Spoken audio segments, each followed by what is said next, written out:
पहला चैप्टर है और आप काव्य खंड पूरा कंप्लीट करना चाहते हो एक बेहतर तरीके से मेरे भाई, तो ये प्लेलिस्ट में बना दे रहा हूँ आराम तरीके से। इस प्लेलिस्ट के माध्यम से यानी काव्य खंड का प्लेलिस्ट बना दे रहा हूँ।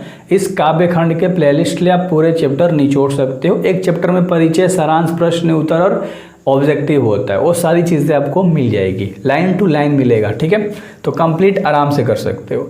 सबसे पहले हमारा जो पहला चैप्टर है वो है कड़बक, और कड़बक के लेखक मलिक मुहम्मद जायसी थे। आपको अच्छे से दिख रहा है कि किस तरह से मैंने डिज़ाइन करा है, काफ़ी मेहनत लगा इसके ऊपर।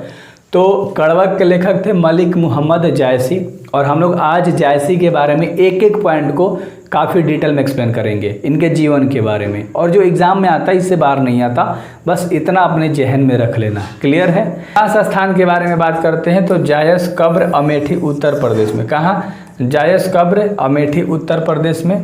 और इनके पिता का नाम था मलिक शेख ममरेज। क्या नाम था पिताजी के? मलिक मुहम्मद जायसी के पिता के नाम था मलिक शेख ममरेज। इनके गुरुजी थे एक सूफी संत शेख मोहिदी और एक सैयद अशरफ जहांगीर, यानी इनके दो गुरुजी थे, अच्छे से याद रखना। एक सूफी संत शेख मोहिदी और एक सैयद अशरफ जहांगीर। कृतिया के बारे में अगर वृत्तिया के बारे में इनके बारे में अगर आप जानना चाहते हो तो बचपन में अनाथ थे बेचारे, साधुओं और फकीरों के साथ भटकते हुए बचपन बिता दिए थे।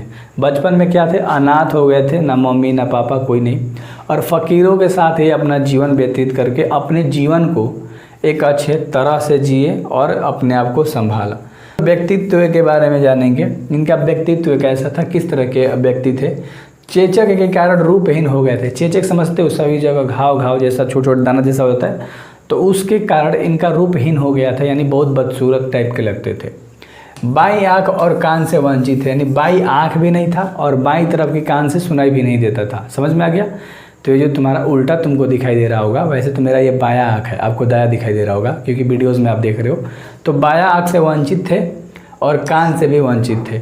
और हम लोग इनके कृतिया के बारे में अगर बात करें, कि काम के बारे में अगर बात करें कि इन्होंने क्या क्या लिखा है, तो पद्मावत इनके द्वारा लिखा गया है, अखरावट इनके द्वारा लिखा गया है, आखिरी कलाम इन्हीं के द्वारा लिखा गया है मलिक मुहम्मद जायसी के द्वारा, चित्ररेखा है ना, करनामा मसला, तो ये सब इनके द्वारा लिखा गया है। तो उम्मीद करता हूँ इसमें एक दो याद रख लेना, अखरावट है ना, अब पद्मावत, ये दो बहुत इंपॉर्टेंट है मेरे भाई, बहुत इंपॉर्टेंट है। और आखिरी कलाम भी, तो ये तीन गो पे ज़्यादा ऑब्जेक्टिव तुम्हारा देता है।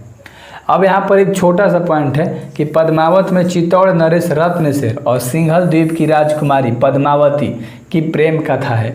यानी आप पूरे चैप्टर को जब आप पढ़ोगे, मैं आपको हिंदी बताऊंगा, टेंशन मत लो। तो पद्मावत में चित्तौड़ नरेश रत्नसेन और सिंघल द्वीप की राजकुमारी पद्मावती की प्रेम कथा है ना। पद्मावत के जो चित्तौड़ थे, जो नरेश थे रत्नसेन, तो उन मतलब वहाँ की ये क्या थी, एक राजकुमारी थी पद्मावती। इन्हीं के बारे में हम लोग पढ़ेंगे। तो उम्मीद करता हूँ आपको ये समझ में आ गया होगा। तो आगे मैं आपको हिंदी बता दूंगा आगे की वीडियोज़ में, और फिर उसके बाद सारांश और उसके बाद ऑब्जेक्टिव। क्लियर है ना? तो बेहतर तरीके से पढ़ाऊंगा, बिल्कुल रिलैक्स रहो। सारी चीज़ें प्लस प्लेलिस्ट का इस्तेमाल करना, हिंदी का काव्यखंड और गद्यखंड तो पूरा कंप्लीट है तुम्हारा। तो बेस्ट ऑफ लक मेरे भाई, अच्छे से कर सकते हो। So thank you very much, best of luck. Daily सुबह मिलेंगे, ठीक है।